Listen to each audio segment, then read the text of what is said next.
The Book of Ezekiel, Chapter 1, from the New International Version. This audio presentation is read and voiced by Shakim Ra. It is provided to the public by Ra University.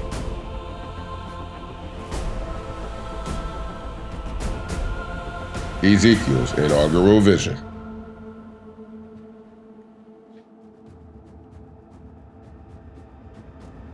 In my 30th year, in the 4th month, on the 5th day, while I was among the exiles by the Kabar River, the heavens were opened and I saw visions of God.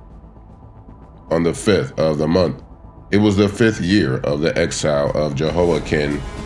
The word of the Lord came to Ezekiel the priest, the son of Buzi, by the Kabar River in the land of the Babylonians. There, the hand of the Lord was on him. I looked and I saw a windstorm coming out of the north, an immense cloud with flashing lightning and surrounded by brilliant light.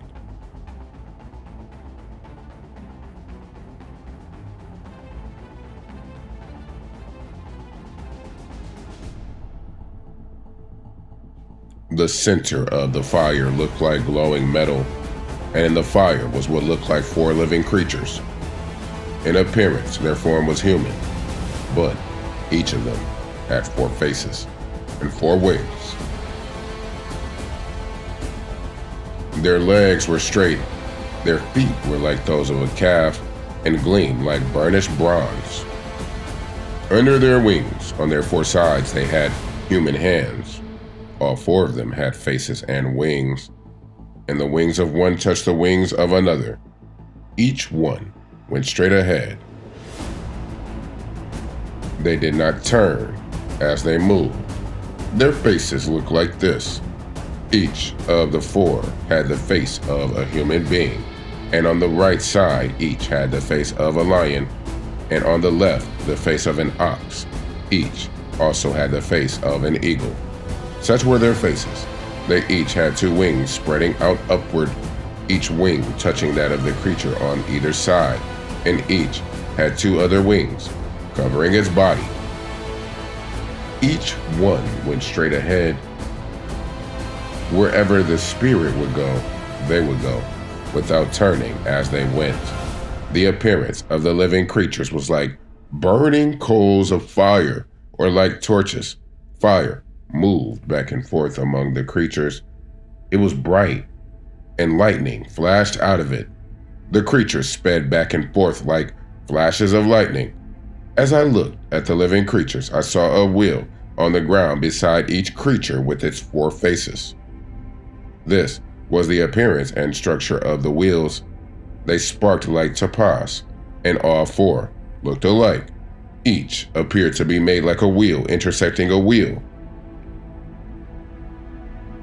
As they moved, they would go in any one of the 4 directions the creatures faced. The wheels did not change direction as the creatures went. Their rims were high and awesome, and all 4 rims were full of eyes all around.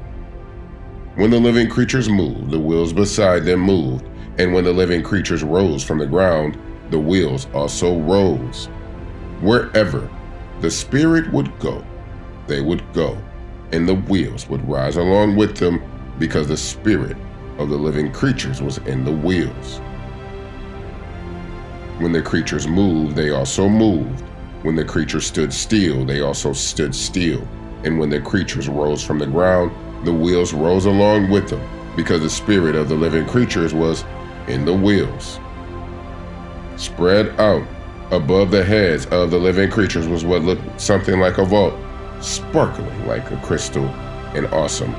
Under the vault, their wings were stretched out toward the other, and each had 2 wings covering its body. When the creatures moved, I heard the sound of their wings like the roar of rushing waters, like the voice of the Almighty, like the tumult of an army. When they stood still, they lowered their wings. Then there came a voice from above the vault over their heads as they stood with lowered wings. above the vault. Over their heads was what looked like a throne of lapis lazuli, and high above the throne was a figure like that of a man. I saw, from what appeared to be his waist up, he looked like glowing metal, as if full of fire, and that from there down he looked like fire, and brilliant light surrounded him. The appearance of a rainbow in the clouds on a rainy day, so was the radiance around him. This was the appearance of the likeness of the glory of the Lord. When I saw it, I fell face down, and I heard the voice of one speaking.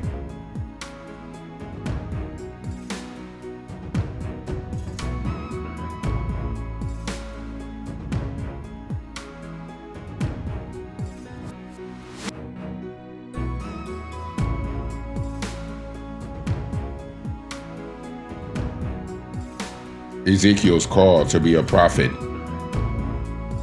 Chapter 2. He said to me, "Son of man, stand up on your feet, and I will speak to you." As he spoke, the Spirit came into me and raised me to my feet, and I heard him speaking to me. As he spoke, the Spirit came into me and raised me to my feet, and I heard him speaking to me. He said, "Son of man, I'm sending you to the Israelites, to a rebellious nation that has rebelled against me. They and their ancestors have been in revolt against me to this very day.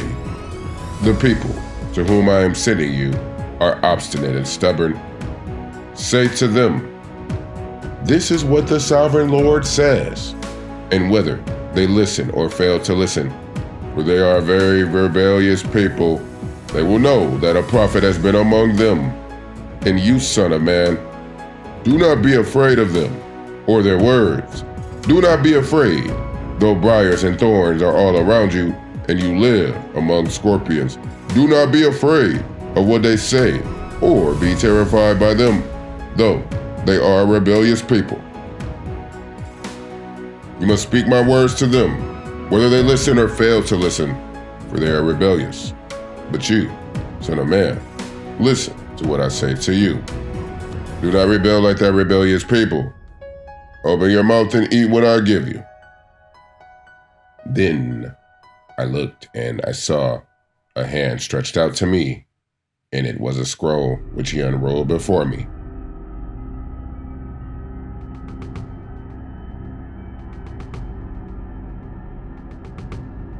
On both sides of it were written words of lament and mourning and woe. And he said to me, "Son of man, what is before you? Eat this scroll, then go and speak to the people of Israel." So I opened my mouth, and he gave me the scroll to eat. Then he said to me, "Son of man, eat this scroll I am giving you and fill your stomach with it." So I ate it, and it tasted as sweet as honey in my mouth. He then said to me, "Son of man, go now to the people of Israel and speak my words to them. You are not being sent to a people of obscure speech and strange language, but to the people of Israel, not to many peoples of obscure speech and strange language, whose words you cannot understand. Surely if I had sent you to them, they would have listened to you. But the people of Israel are not willing to listen to you, because they are not willing to listen to me, for all the Israelites are hardened and obstinate. But I will make you as unyielding and hardened as they are. I will make your forehead like the hardest stone, harder than flint. Do not be afraid of them or terrified by them, though they are a rebellious people." And he said to me, "Son of man, listen carefully and take to heart all the words I speak to you. Go now to your people in exile and speak to them. Say to them, 'This is what the sovereign Lord says,' whether they listen or fail to listen." Then the Spirit lifted me up, and I heard behind me a loud rumbling sound as the glory of the Lord rose from the place where it was standing. It was the sound of the wings of the living creatures brushing against each other, and the sound of the wheels beside them, a loud rumbling sound. The Spirit then lifted me up and took me away, and I went in bitterness and in the anger of my spirit, with the strong hand of the Lord on me. I came to the exiles who lived at Tel Aviv near the Kebar River, and there, where they were living, I sat among them for 7 days, deeply distressed. Ezekiel's task as a watchman. At the end of 7 days, the word of the Lord came to me. Son of man, I have made you a watchman for the people of Israel. So hear the word I speak, and give them warning from me. When I say to a wicked person, you will surely die, and you do not warn them or speak out to dissuade them from their evil ways in order to save their life, that wicked person will die for their sin, and I will hold you accountable for their blood. But if you do warn the wicked person, and they do not turn back from their wickedness or from their evil ways, they will die for their sin, but you will have saved yourself. Again, when a righteous person turns from their righteousness and does evil, and I put a stumbling block before them, they will die. Since you did not warn them, they will die for their sin. The righteous things that person did will not be remembered, and I will hold you accountable for their blood. But if you do warn the righteous person not to sin, and they do not sin, they will surely live, because they took warning, and you will have saved yourself. The hand of the Lord was on me there, and he said to me, Get up, and go out to the plain, and there I will speak to you. So I got up and went out to the plain, and the glory of the Lord was standing there like the glory I had seen by the Kebar River, and I fell face down. And the Spirit came into me and raised me to my feet. He spoke to me and said, Go shut yourself inside your house. And you, son of man, they will tie with ropes. You will be bound so that you cannot go out among the people. I will make your tongue stick to the roof of your mouth so that you will be silent and unable to rebuke them, for they are a rebellious people. But when I speak to you, I will open your mouth, and you shall say to them, This is what the sovereign Lord says. Whoever will listen, let them listen. And whoever will refuse, let them refuse, for they are a rebellious people.